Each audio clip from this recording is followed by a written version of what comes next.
राहुल भैया जिंदाबाद। राहुल भैया आपको मैं वोट दिया था। शाबाश। उधर देखो, इधर आओ, इधर आओ, आ जाओ, इधर आ जाओ, इस साइड आ जाओ, इधर देखो। थोड़ा बना दीजिएगा। ये नहीं बनाएंगे भैया, आप बनाओ। बनाओ बनाओ आप बनाओ। आ गई। राहुल भैया जिंदाबाद। राहुल भैया आपको मैं वोट दिया था। शाबाश। उधर देखो, इसको जल्दी ले जाओ। लियो ना वीडियो। हाँ, अब हो गया। शाबाश। धन्यवाद। क्या नाम है आपका? दीपक कुमार। नमस्कार दीपक। भारत का संविधान भीतर से खोला तो पता चला कि लाल किताब कोरी है। ये किताब खाली नहीं है, देख लीजिए।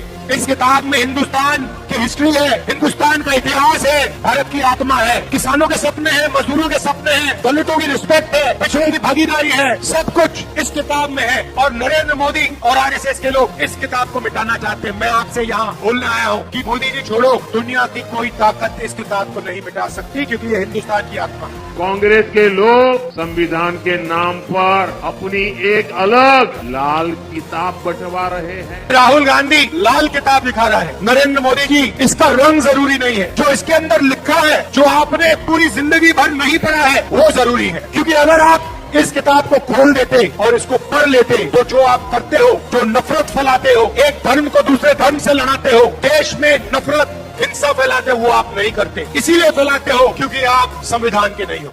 नरेंद्र मोदी जी के भगवान अदानी हैं। जो अदानी जी उनको कहते हैं वो नरेंद्र मोदी करते हैं।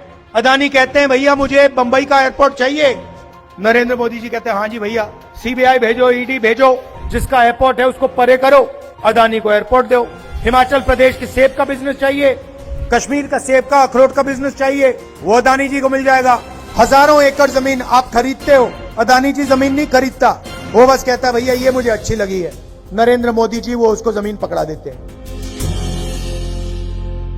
कॉन्स्टिट्यूशन से हमारे इंस्टीट्यूशंस बनते हैं, सरकार के अलग अलग संस्थाएं बनती हैं। अगर कॉन्स्टिट्यूशन नहीं होता तो इलेक्शन कमीशन नहीं होती। तो इससे हिंदुस्तान का education system, IIT, IIM, primary education system, secondary education system, ये सब निकलता है। पब्लिक अस्पताल यहां से आते हैं, इसको आप मिटा दीजिए, आपको एक पब्लिक अस्पताल नहीं मिलेगा, एक पब्लिक स्कूल नहीं मिलेगा, एक पब्लिक कॉलेज नहीं मिलेगा, सब गायब हो जाएगा। मैं उसको सपोर्ट करना चाह रहा था। कुंभ हमारी एक प्रकार से हमारा ट्रेडिशन है, हिस्ट्री है, कल्चर है। एक कंप्लेंट थी, एक शिकायत थी, श्रद्धांजलि नहीं दी प्रधानमंत्री ने। जो लोग जिनकी मृत्यु हुई थी उनको श्रद्धांजलि नहीं दी।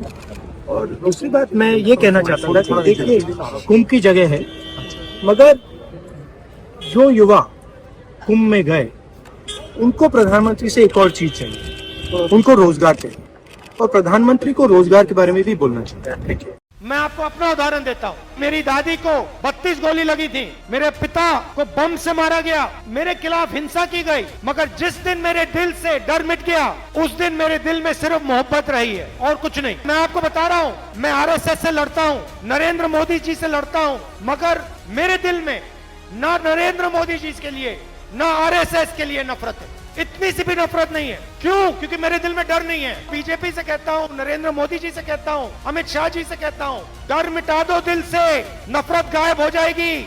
आप देश का नुकसान कर रहे हो, आपका डर जो है देश का नुकसान कर रहा है। तो इस यात्रा का मैसेज ये है, और ये हमारे जो बब्बर शेर आए हैं, बब्बर शेर किसी से डरता नहीं है, और ये देश जो है शेरों का देश है, शेरनियों का देश है, किसी से डरने की कोई जरूरत नहीं है। मोहब्बत करने वाले कभी नहीं डरते, और सुन लो, डरने वाले कभी मोहब्बत नहीं करते। ये है उनमें और हम में फर्क, हम डरते नहीं, मोहब्बत करते हैं।